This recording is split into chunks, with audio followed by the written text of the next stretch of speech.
Hello and welcome to my channel Excel with अक्सर।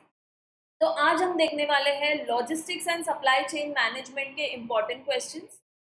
तो हम लोग है ना इस वीडियो में मैंने आपको थोड़े सम्स भी दिए हैं और थोड़े से इम्पोर्टेंट क्वेश्चंस निकाले हैं। बट इसके अलावा भी अगर आपको लगता है कि कुछ इम्पोर्टेंट क्वेश्चंस है तो वो आप अच्छे से करके जाइए। बट ये वाले क्वेश्चंस को आपको ज़्यादा अच्छे से करना है, करना तो आपको सब कुछ ही है, बट ये क्वेश्चंस आप थोड़ा सा ज़्यादा अच्छे से करके जाएंगे। अगर ये आ गए तो आपको ये वाले क्वेश्चंस आप अच्छे से अटेम्प्ट कर सकते हो। ओके। और अगर जो भी लोग ये वीडियोस देख रहे हैं, जैसे मेरे को व्यूज आते हैं 500, 800, 1000, 4000, बट उतने सब्सक्राइबर्स नहीं आ रहे, तो प्लीज सब्सक्राइब कीजिए, थोड़ा मोटिवेशन आएगा और मैं और ऐसी वीडियोस आपके लिए बनाऊंगी अगर मुझे अच्छे सब्सक्राइबर्स आए तो।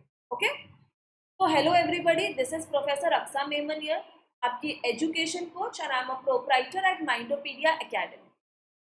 तो सबसे पहले हम देखते हैं आपका क्वेश्चन पेपर पैटर्न।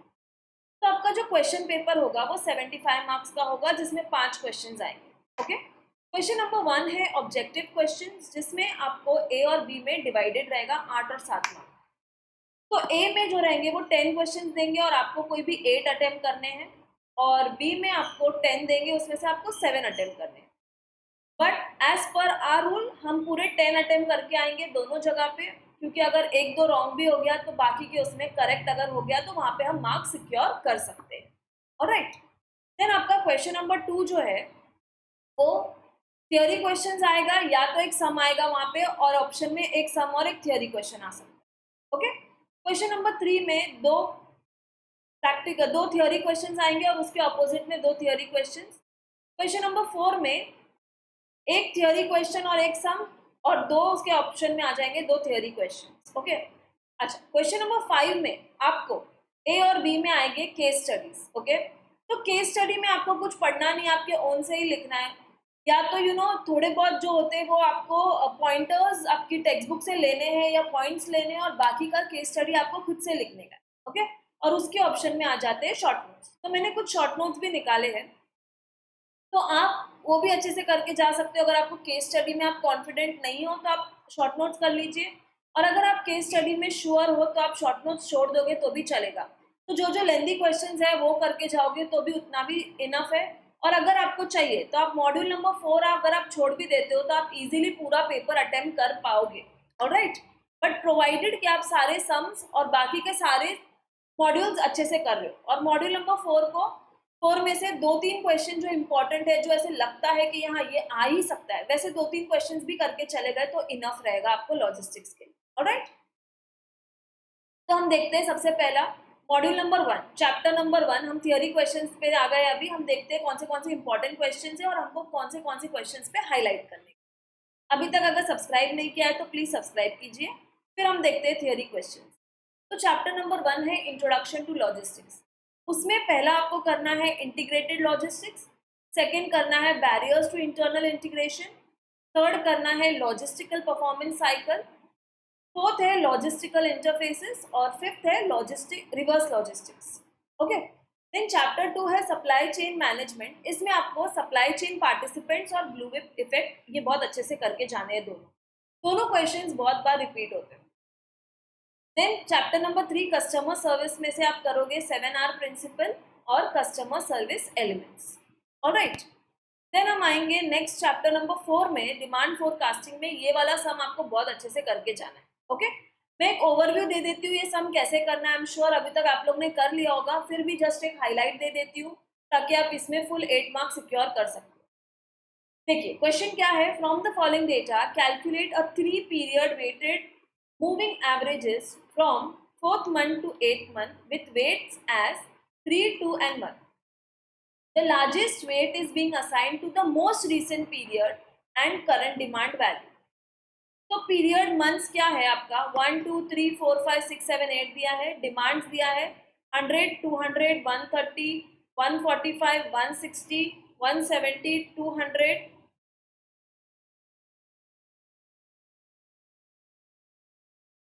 तो हम लोग पहले ना क्या इसका सोल्यूशन में हम लोग सबसे पहले मंथ बनाएंगे, डिमांड लेंगे, और यहाँ पे दो कॉलम्स एक्स्ट्रा आएंगे जो कि रहेगा 3 period weighted moving average units में, डिमांड फोरकास्ट यूनिट्स में। ओके।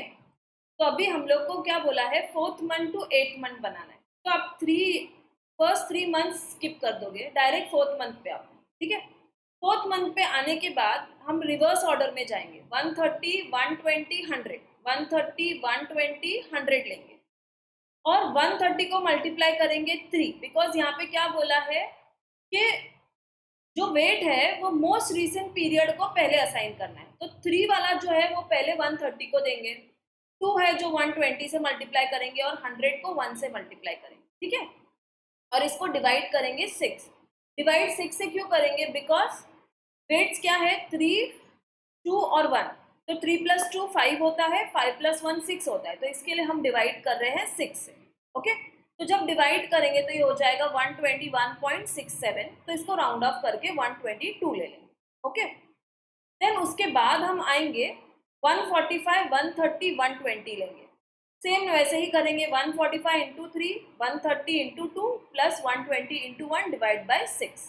तो एक तुमको पॉइंट में आ जाएगा और उसको राउंड ऑफ कर देंगे, ठीक है। देन हम आएंगे 160, 145, 130 लेंगे, सेम वेट से मल्टीप्लाई करेंगे, डिवाइड बाई 6 करेंगे, 150 हो जाएगा।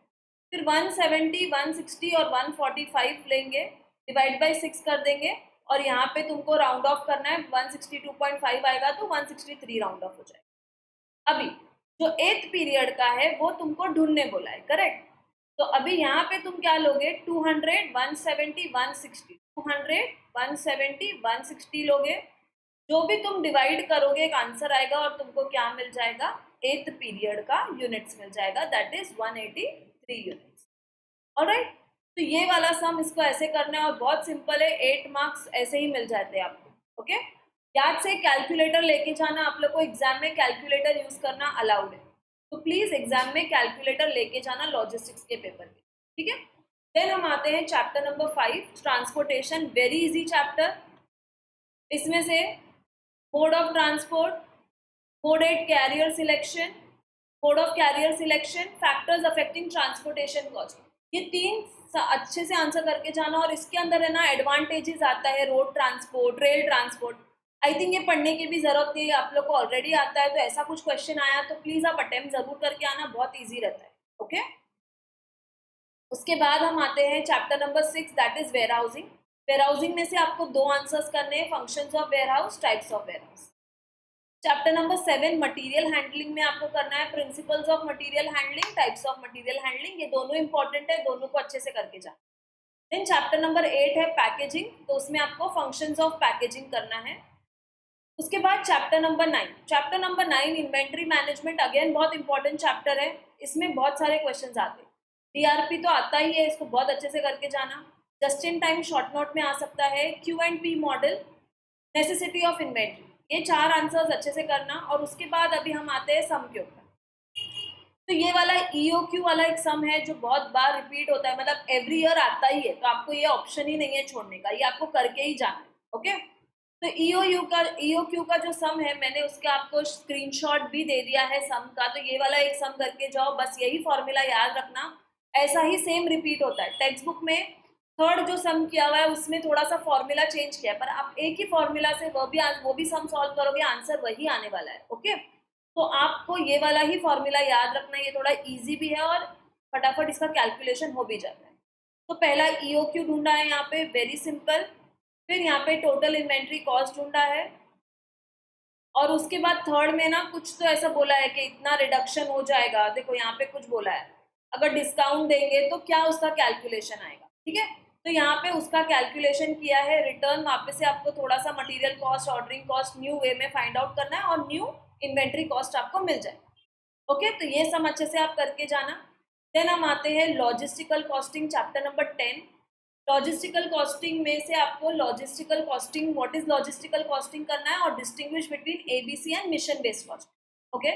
तो अगर आपने डिस्टिंग्विश कर लिए, तो अगर आपको शॉर्ट नोट आता है या कोई आंसर भी आ जाता है ABC और मिशन बेस्ड कॉस्टिंग का, दोनों में से कोई भी, तो आई थिंक वो भी आप इजीली अटेम्प्ट कर सकते हो डिस्टिंग्विश को, ये पॉइंट्स बना के, ओके। देन हम आते हैं chapter number 11, logistical performance measurement.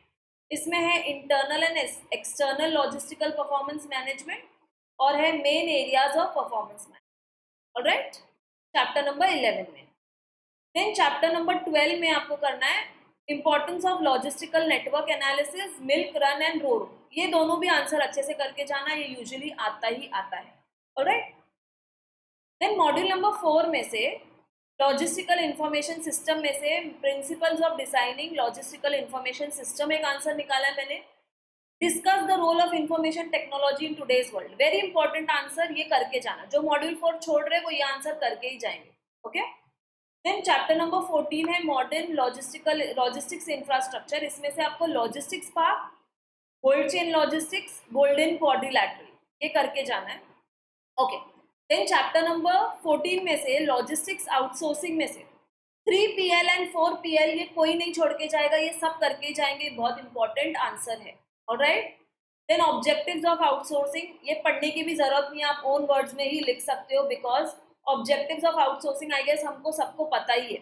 Okay, then इसके बाद चैप्टर नंबर 15 में से chapter number 15 logistical information system में से प्रिंसिपल्स ऑफ डिजाइनिंग LIS कर लेना और discuss the role of information technology in today's world. Okay, again today's world वाला इंपॉर्टेंट है। और लास्ट चैप्टर है लॉजिस्टिक्स इन ग्लोबल एनवायरनमेंट में, एक आंसर है globalization and its effect on supply chain management. आप इतना भी अगर करके गए तो आई एम श्योर आप पेपर अटेम्प्ट कर पाओगे।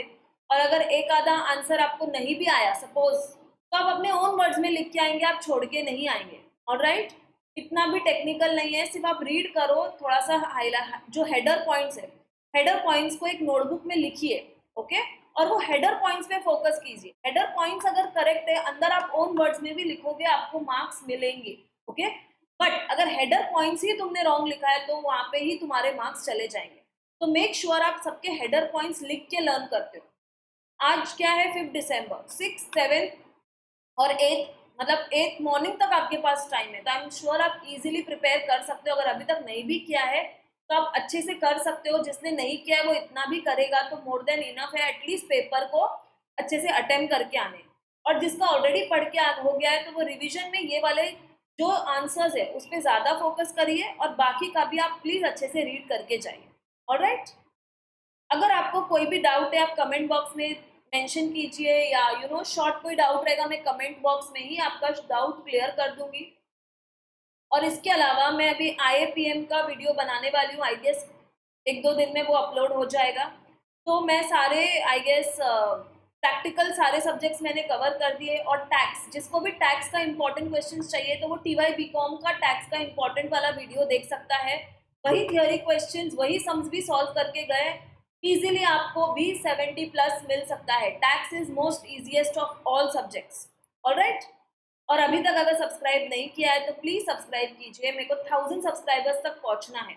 ओके, तो thank you very much for watching my video. अगर कुछ डाउट है तो प्लीज कमेंट कीजिए। Thank you.